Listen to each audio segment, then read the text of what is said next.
I am 22 and this incident happened a year and a half ago. I had just moved into my first apartment and was in the process of moving in. The door that led into my apartment locks itself automatically when closed. So, I was going to the entrance of the apartment complex to get my mail while talking on the phone with my boyfriend. I returned to my apartment and sat on the bed while opening the mail while using the phone. I dropped the phone on the floor and it landed under the bed, so I had to lie on the floor and stretch for it. I saw something that caught my eye. There was someone under my bed. My eyes widened and I choked the urge to scream. The person under my bed was lying still, with his back towards me and his head to his chest, so I couldn't see his face. And he didn't see me. Trying to be rational while so many thoughts rushed into my head, I picked up the phone, said, "Sorry, I dropped my phone. I'm just going to take a shower and call you back." The bathroom is right by my bed, so I hastily walked in, quietly locked the door, turned the shower on, jumped out my window, my apartment is on the first floor, and called the police. They told me to wait nearby, but to go to across the street and see if anyone comes out the door to the apartment complex. This was during summer, and it was still light out. I placed myself across the street, hiding behind a car whilst watching my open bathroom window and the entry door. I called my boyfriend and he came to me just before the police. I gave them my keys and they went inside. Only moments later, 2 cops came out holding a thin and tired-looking man. His eyes looked crazy, but he didn't try to get away. The policeman that stood beside me and comforted me while the police searched through my house, I was a mess, shivering and crying, told me that the man stood outside my bathroom door was one of my kitchen knives waiting for me to come out. This man had somehow crept into my entry door while I was getting my mail and hid under the bed. The man that was trying to hurt me turned out to be a homeless person and was placed in a mental hospital. My boyfriend moved in with me the very next day. So crazy homeless man, let's not meet again.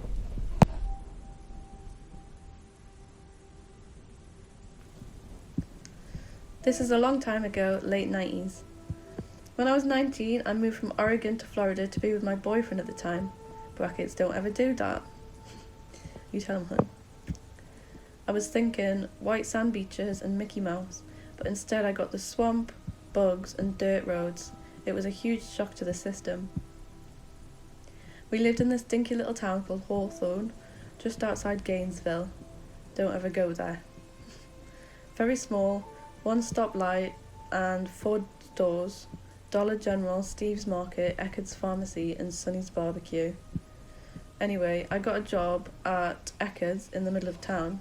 It was next to the grocery store, so everyone shopped there. After about 3 months or so working there, I walked in to start my shift one day when the manager pulled me into his office.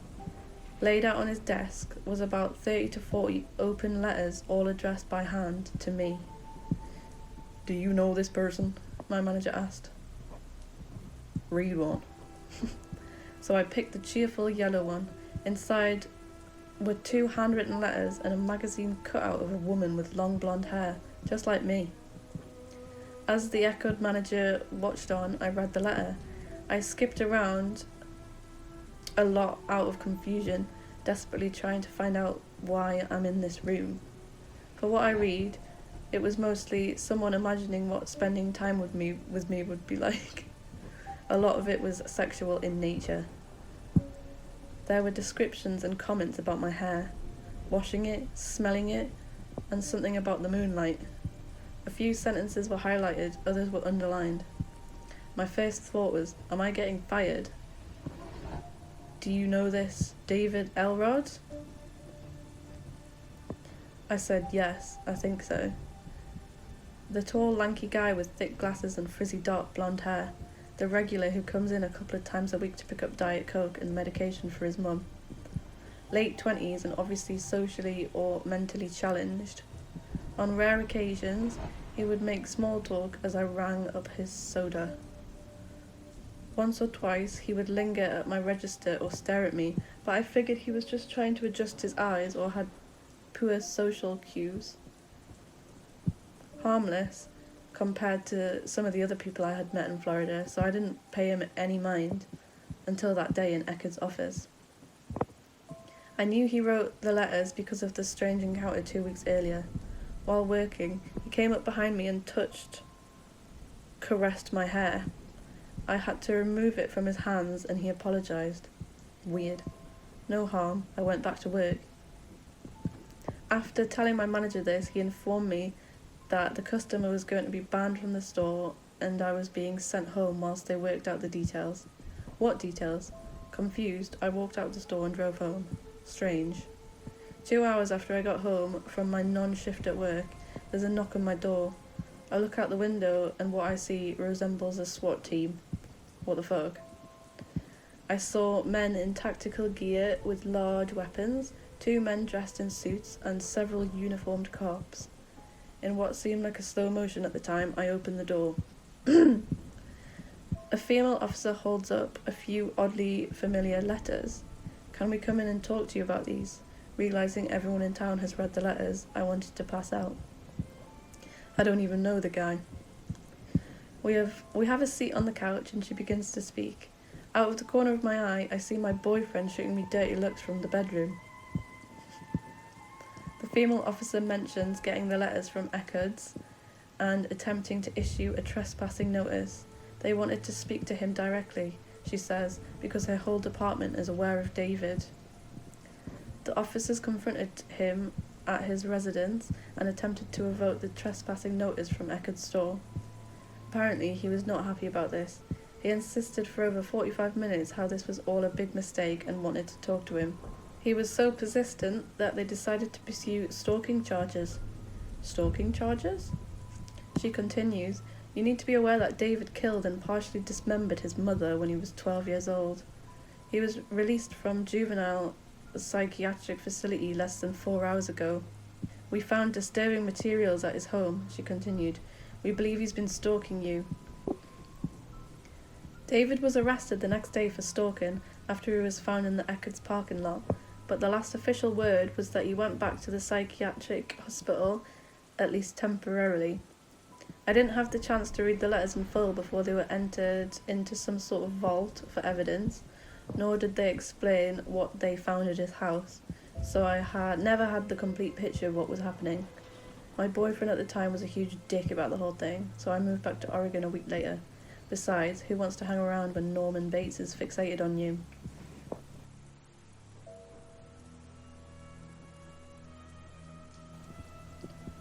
I don't really know how to start this, so I'll just jump straight into it. I will try to keep it as short as possible, but also want to make sure what I'm saying is clear as well. I'll answer any questions in the comments if anything is left unclear. I am a photographer, and there is a nature preserve maybe 2 or 3 miles from my house. I don't live in the best of areas, so it is one of the few places I go within walking distance to get a decent shot when I need one to post for my social media BS. Being maybe 19 at the time, I was fortunate enough to have my mother to drop me off on this occasion. The plan was for her to show up a little over an hour later to pick me back up to save me the multiple-mile trek to get back to our little home. Unfortunately, this isn't how things panned out. Just as we pulled up, another car did as well, just a few seconds later. My mother was a little suspicious because it wasn't a very popular destination, but mothers always worry, so I assured her that I would be fine and allowed her to head back and do the things she needed to do at home.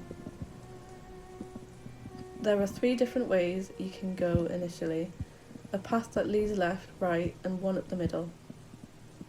They all kind of loop back around to that same spot, but is a solid mile before it does so. I opted to take the middle trail as it is the most scenic, but paused near the entrance as I was still adjusting my equipment and taking some test shots before moving deeper, where I might potentially see wildlife or something worthwhile. This is when the man who pulled up after I did came in and proceeded up the centre trail as well. I continued fidgeting with my equipment even after having it properly adjusted as I waited for him to pass me, and as he did, he attempted to talk to me, something along the lines of getting good photos, which any photographer will get when they're out shooting.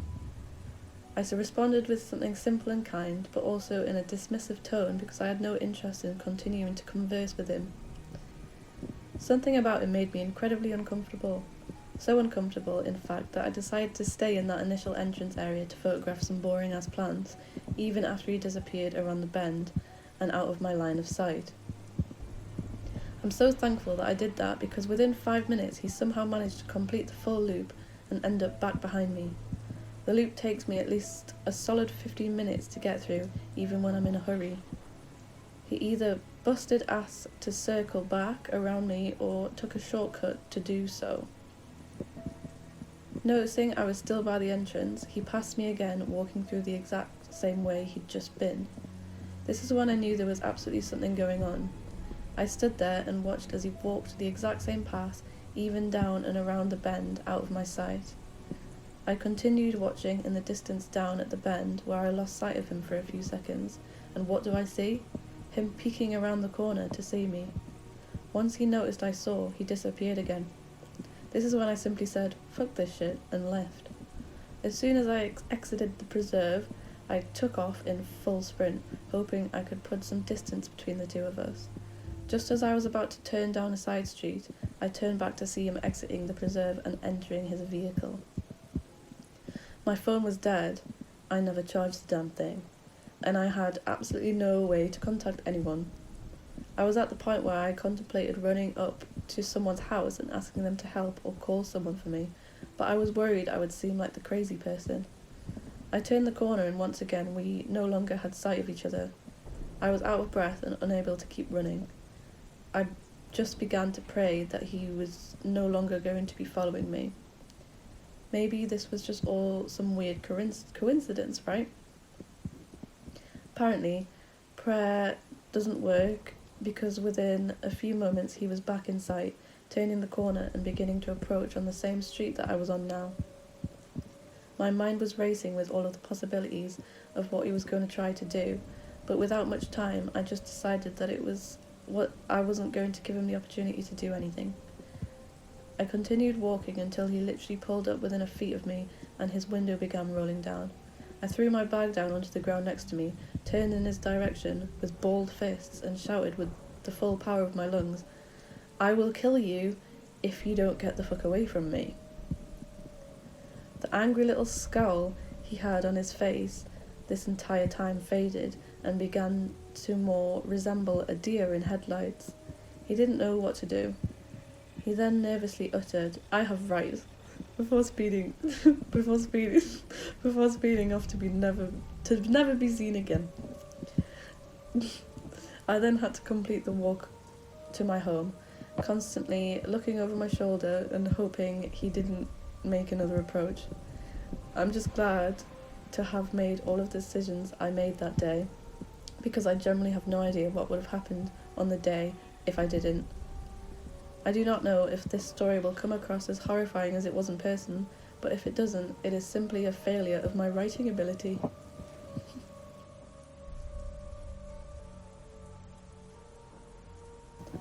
My parents built a house in the country when I was a kid. We were surrounded by 25 acres of trees on one side and cornfields on every other side. Our road was a single lane, unlit. The driveway had motion sensor lights, but animals were always setting those off, so I'd learned to ignore them. One night, when I was probably 9 years old, I was lying on the living room floor watching TV. My parents were asleep up on the second floor. They didn't care that I was up since summer break was underway. Anyway, I was lying there in the dark on our emerald green 90s carpet watching TV, and around 11, the light from the front steps suddenly went out. I whipped my head around and saw some guy crouched down on the front porch looking through the window next to the door. He had choppy dark hair and was wearing a white t-shirt. I felt him make eye contact with me. Then he jumped up and started rattling the doorknob, which was unlocked. Luckily, the deadbolt was turned. I really do mean that it was lucky, because no one I've ever lived with has cared about locking doors. I was probably the one who turned the deadbolt that night. I finally got up the nerve to run to the steps leading upstairs. He started banging on the door at this point. I scrambled upstairs and launched myself at my dad. Dad ran downstairs and managed to spot the guy running across our front yard towards one of the cornfields. Keep in mind, the corn was tall since it was summertime. My dad then went outside with his rifle and our dog to make sure he was gone. Even little me thought that was stupid, but he didn't run into the creep. we never saw the guy again. Oh, and the light went out because he unscrewed the bulb. When I look back on it, I wonder what his goal was. He had to have seen me from the light of the TV, and he kept going after I knew I saw him. Was he trying to kidnap me? Was he a spectacularly crappy burglar? Was he a killer? Was he just some random guy on drugs? Some combination of the above? I'm new at this, so I'll start it simple. I was around 16 years old when this happened to me, female. It was just me and my dad at our house, and since he was a businessman that travelled frequently, I was left home alone quite often. First of all, I'm going to try and do my best to describe to you the layout of my house so that you can better understand my situation. My house is pretty small since it's just my father, my dog, and me living in it. There's a long hallway full of full-size windows separating my dad's room and mine. Our dog loved to look out the windows, so we always kept them open enough for her to look out. I'm the last room at the end of the hallway. In between two rooms is my bathroom and a spare room. All the rest is irrelevant. Let's get to it. It was around 11 p.m. when the worst night of my life began. My dad was passed out in bed after a long day, and I was mindlessly dancing around my house getting ready for bed. I hopped in the shower, not knowing what was coming ahead, and of course, like a cringe-worthy horror movie, my dog starts aggressively barking up a storm. With my excessive knowledge of how it turns out for the girl in the movies, I go out and explore. I head to my room to throw some clothes on while my dog is still shitting a brick. Months before, I'm not sure how I managed to break my door handle, but you don't have to twist the knob to open it. All it needs is a small push. Scared shitless, I barely managed to put on a shirt when my dog opened the door. I looked to see her enter my room while in the midst of barking, and that's when I saw it. There's only one window that has a vision to the opening of my room, and in the corner of it I saw a face so seemingly sinister that I can still see it years after. It was dark, so I took a second to comprehend what I just saw, but when I finally realised, I screamed. My dad owns lots of guns, so when he heard me scream bloody murder, he ran out with a pistol. He asked me what happened and could barely mutter what I saw.